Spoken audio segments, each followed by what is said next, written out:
Tonight on Connecticut's news station, gone but not forgotten. Over a year after being killed in a drunk driving crash, a Connecticut teen's legacy lives on through a series of scholarships.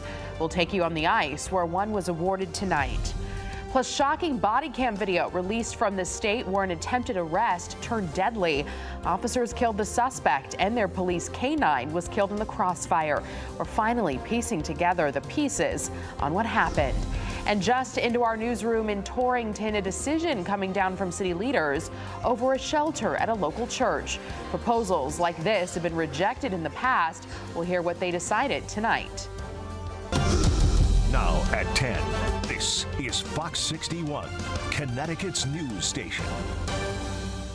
We begin in West Hartford tonight, an emotional night on the ice as a scholarship was awarded in memory of a teen killed last year by a drunk driver. Thanks for joining us here on the CW tonight. I'm Sarah Sanchez.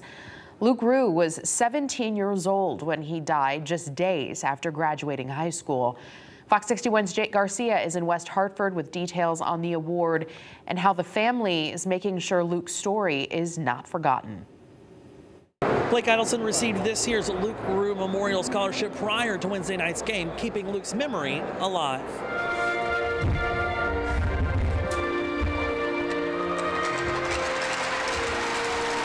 Wednesday's game between Conard and Hall High School was more than just another game on the ice. We're able to give out the second annual Luke Rue Memorial Hockey Scholarship Award. The parents of Luke Rue were in attendance to award a scholarship to a hockey player who embodies the same characteristics as Luke. Humility, kindness, discipline, consistency, and work ethic.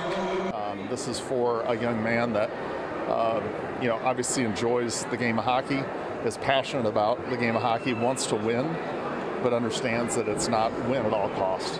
Blake Idelson was given the award prior to Wednesday's game, standing next to Luke's parents and last year's scholarship recipient who held Luke's jersey.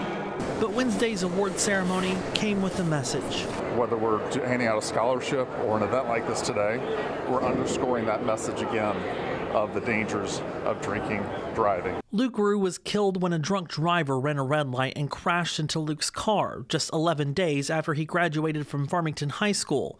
And his parents say their mission is to spread awareness and see change. We're not the only ones sending this message out, right? But for whatever reason, it's just not seeing any yet. Those fatalities are still actually in some cases increasing.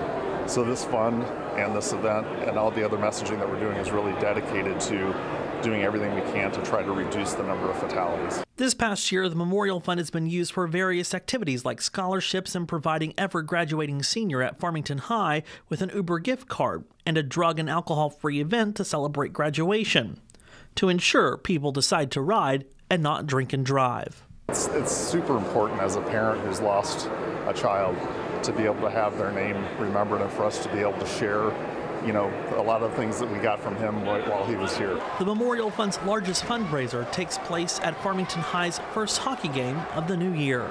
This time of year is when we're able to support those initiatives with our fund, but we also, plan to and have done the same for other activities that Luke was passionate for.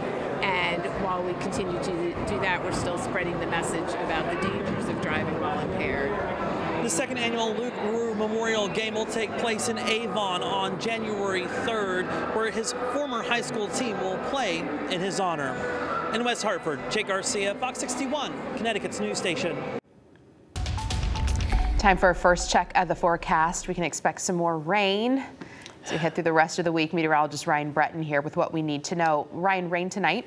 Yes, tonight into tomorrow morning, Sarah, and we're probably not going to see the sun until the weekend. I know it's been a gloomy stretch, so hang in there, everybody. We do have some rain out there tonight. Light in most spots, a little bit more steady in western Connecticut. The radar here showing some yellows and oranges, but it's actually a little deceiving. What's happening here is the radar beam out on Long Island is hitting some snowflakes that are melting 4,000 or 5,000 feet above the ground. So this is some light to moderate rain that's moving in now. There is somewhat steadier rain, more consistent rain back to the south and west, and that will be moving in overnight and likely affecting your morning commute, especially if you're out early in the morning. We'll show you this here on the timeline. Periods of rain through the night, but a bit steadier right around daybreak tomorrow. So a wet start to the day.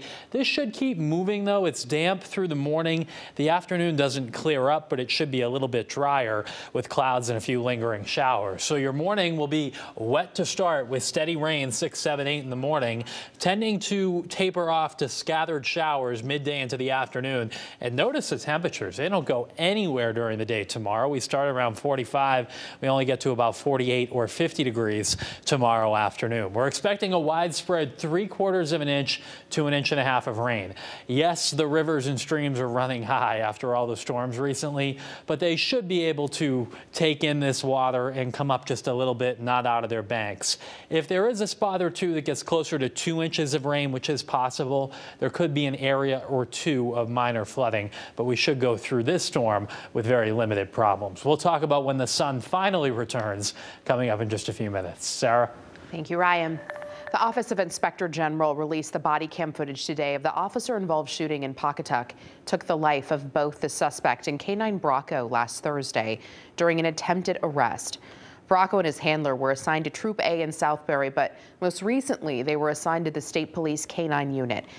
We do want to warn you, what you're about to see and hear can be disturbing. Here's Carmen. Last Thursday around 7:30 in the evening, the Connecticut State Police Violent Task Force, along with multiple agencies, were attempting to execute an arrest warrant for 42-year-old Vaughn Malloy on Mechanic Street in Pawcatuck. This is the Connecticut State Police with a warrant. Step away from the front door. The arrest warrant issued on June of last year was for a first-degree assault charge after Malloy allegedly fired his gun into the front of a home in April, striking a woman. Since then, the gun Malloy used has not been found by police. When the warrant was being served last Thursday, police gave numerous verbal commands for Malloy to come out of his home. On Malloy, come to the front door, your hands up and nothing in your hands. With no response from Malloy, officers decided to break down his front door. That is when Malloy was seen with the gun leaving behind a back door, and officers were telling him to stop. Left side, he's running! He's running! 40 out! 40 out! As Malloy kept running, K9 Bracco was released to apprehend him. Put your hands up! Malloy fell to the ground and fired shots at K9 Bracco. You then see Bracco on the ground crying.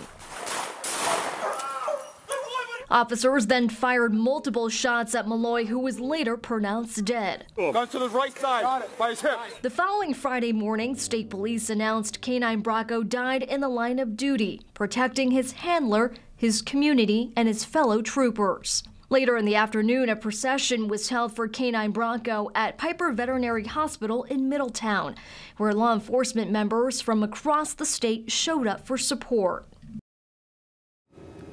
That was Carmen Chow reporting. The Office of the Chief Medical Examiner determined Malloy was shot in the torso and other parts of his body. His manner of death has been ruled homicide. Rocky Hill police are still looking for a driver who hit an officer. Police say the officer stopped the driver on Cold Spring Road around 9:45 last night with an arrest warrant for the owner of that car. They say the suspect quickly took off, knocking the officer to the ground as they drove away. The officer was taken to the hospital, although no serious injuries were reported. Anyone with information should contact Rocky Hill Police. A Mansfield Middle School music teacher is accused of threatening a 10-year-old student on a school bus. The arrest warrant from state police says the incident happened in November. Kenneth Johnson's accused of telling a student he'd, quote, rip his face off if he talked back again. The student told police he'd brought a stick on the bus and refused to throw it out the window. Before the child's mother went to police, she says she spoke to the principal and saw video of the incident from inside the bus. Johnson has been placed on administrative leave and is facing multiple charges. In Torrington now, the Planning and Zoning Commission has voted unanimously to allow Trinity Church provide emergency cold weather shelter this winter. Other churches in the city had sought the same approval, but it failed.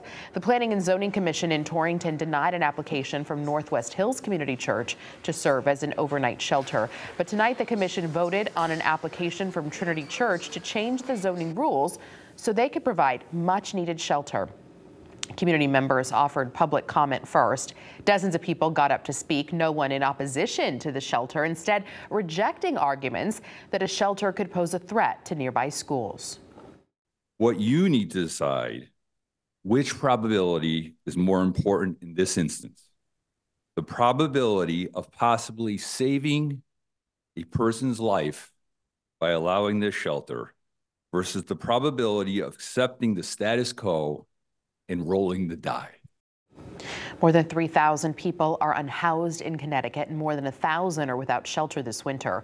That information is coming from the Connecticut Coalition to End Homelessness.